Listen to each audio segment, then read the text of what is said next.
Vice Ganda naghahanap ng Gen Z host para sa It's Showtime.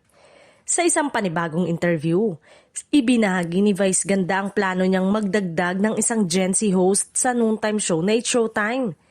Ayon sa kanya, bahagi ito ng pagpapalakas ng programa at upang mapanatili ang sariwang energy sa show. Lalo na't ang ilan sa kasalukuyang host ay may kani-kanilang pamilya at personal na priorities na minsang nakakaapekto sa kanilang full-time na commitment sa programa. Ani Vice, layunin ng hakbang na ito na makapagdagdag ng mas batang perspektibo sa show. Kailangan natin ng Gen Z host na makaka-relate sa kabataan at makapagbibigay ng bagong sigla sa bawat segment. Wika niya.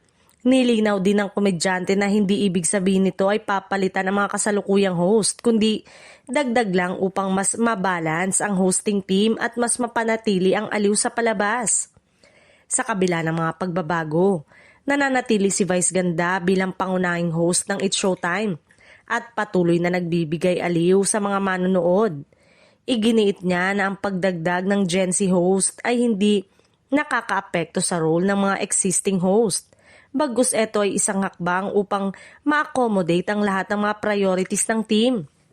Marami sa fans ang nagpakita ng suporta sa planong ito dahil nakikita nila na mas magiging makabago at dynamic ang show na pagdagdag ng mga batang host.